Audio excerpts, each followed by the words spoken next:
네, 국내 뉴스 체크인 한양증권 권충현 과장과 얘기를 나눠보도록 하겠습니다. 안녕하십니까? 안녕하십니까? 네. 자, 권충현 과장과 오늘 어떤 내용 가지고 얘기를 나눌지 이슈부터 먼저 확인해 보도록 하죠. 네, 오늘의 이슈는 1월 효과 기대에 대해서 얘기를 좀 나눠보도록 하겠습니다.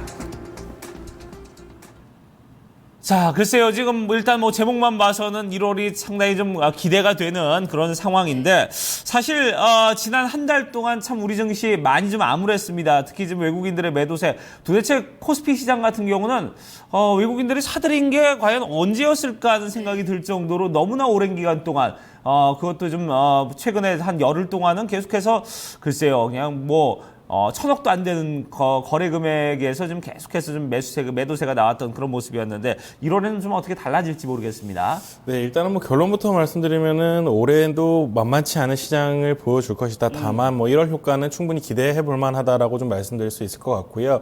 일단은 2015년 마지막 날을 좀 살펴보면 코스피 같은 경우는 한 5포인트 정도 굉장히 소폭으로 좀 하락하면서 마감을 했고요. 코스닥 같은 경우는 1% 상승을 하면서 좀 마감을 했습니다.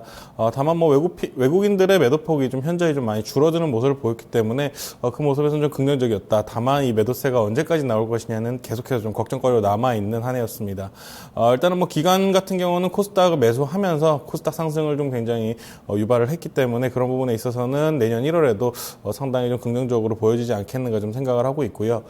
일단은 매년 1월이면은 1월 효과 얘기가 계속해서 나오고 있는데 내용을 좀 봤을 때는 일단은 주시장이 굉장히 좀 강한 모습, 특히 중소형주 쪽에서 굉장히 좀 강한 모습을 보여주고 있습니다. 그 이후에는 아무래도 연말에는 배당주라든지 이런 쪽으로 해서 우량주 쪽으로 대형주 매수세가 좀 굉장히 좀 매기가 쏠린다고 봤을 때는 연말에는 중소형주 좀 포트를 비워놨던 중소형주 쪽에서 매기가 돌 가능성이 굉장히 많기 때문에 이런 부분을 한 1월 달에는 기대해 볼 수 있지 않겠는가 좀 생각을 하면서 1월 달 시장은 그래도 어느 정도는 수급적인 이슈가 좀 편하지 않겠는가 이렇게 좀 생각이 되고 있습니다.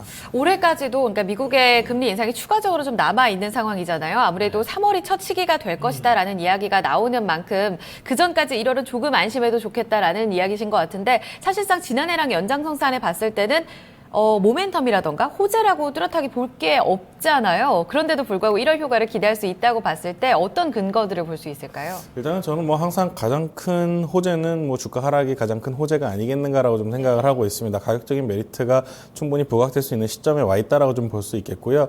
일단은 1월 같은 경우는 수급 상황에 굉장히 좀 기대서 어느 정도 증시가 상승을 견인할 수 있겠다라고 좀 예상이 되고 있습니다. 다만 몇 가지 정도의 리스크가 좀 공존을 하고 있는데 미국의 추가 금리 인상 속도에 대한 불안감이 한 가지일 것 같고요. 그리고 원자재 가격의 하락, 리스크 등이 좀 어느 정도 노출이 되어 있는 상황이기 때문에 이런 두 부분이 굉장히 걱정이 많이 되는 상황입니다. 다만 미국 금리의 경우는 인상 속도가 급하지 않을 것으로 굉장히 좀 예상을 하고 있고요.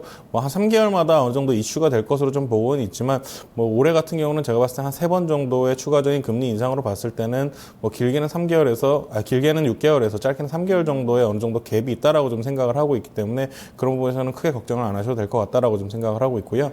원자재 같은 경우도 유가가 가장 중요하다라고 좀 볼 수 있겠습니다. 유가 같은 경우도 금년 상반기에는 바닥을 어느 정도 찍지 않겠는가, 바닥을 다지고 점진적인 상승을 좀 예상을 하고 있다라고 좀 생각을 하고 있습니다. 그리고 한 40불대 후반까지는 충분히 반등이 나올 수 있는, 수급적으로 반등이 나올 수 있는 부분이기 때문에 이런 부분에서는 크게 또 이슈가 되지 않겠다. 어느 정도 이제 시간이 지남에 따라서 좀 어느 정도 없어지지 않겠는가 좀 생각을 하고 있습니다. 일단은 지수를 좀 예측을 해보자면 상반기 지수는 한 1900포인트에서 2050포인트가 코스피가 어느 정도 좀 박스권의 움직임을 좀 예상할 수 있을 것 같고요.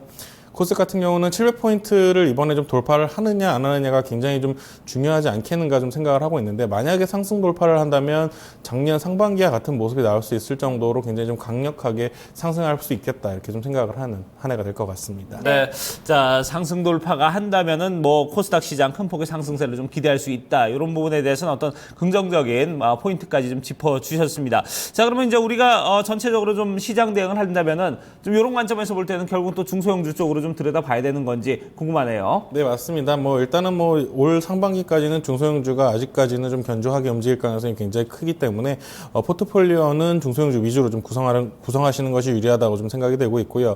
일단은 중국주가 내년 한 해도 또 다시 한번 시장을 좀 어느 정도 끌고 갈 것으로 예상을 하고 있습니다. 제약이라든지 바이오, 화장품, 엔터 그리고 환경 관련이라든지 OLED, 전기차 등 이렇게 좀 큰 테마로 어느 정도 대응을 하시면 될 것 같고요. 일단은 중국인들의 소비 행태가 중국 경제 발전에 따라서 어떻게 좀 변하는지에 따라서 굉장히 좀 민감하게 움직여야 된다라고 좀 말씀드릴 수 있겠습니다.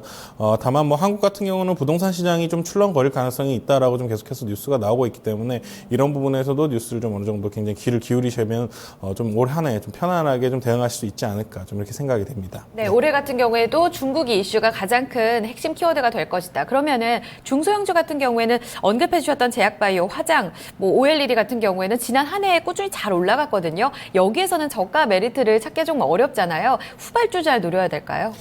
일단은 뭐 후발주자까지 매기가 확산되기에는 아직까지는 시장 상황이 그렇게 넉넉하지는 않습니다. 좀 어려운 시장이 될 것은 맞기 때문에요. 일단은 뭐 가는 주식들을 먼저 일단은 좀 포트폴리오로 구성을 하는 것이 아무래도 좀 더 편안한 매매가 되지 않을까 좀 이렇게 생각하고 있습니다. 그 섹터 내에서도 그러니까 대장주를 공략하는 게 가장 필요하다는 의견이 나오고 있고요. 아무래도 저가 메리트로 양지수가 올라가게 되면 주식시장 전반적인 분위기가 좋기 때문에 1월 효과를 기대해 볼 수 있다는 측면에서는 긍정적인 전망이 제기되고 있습니다.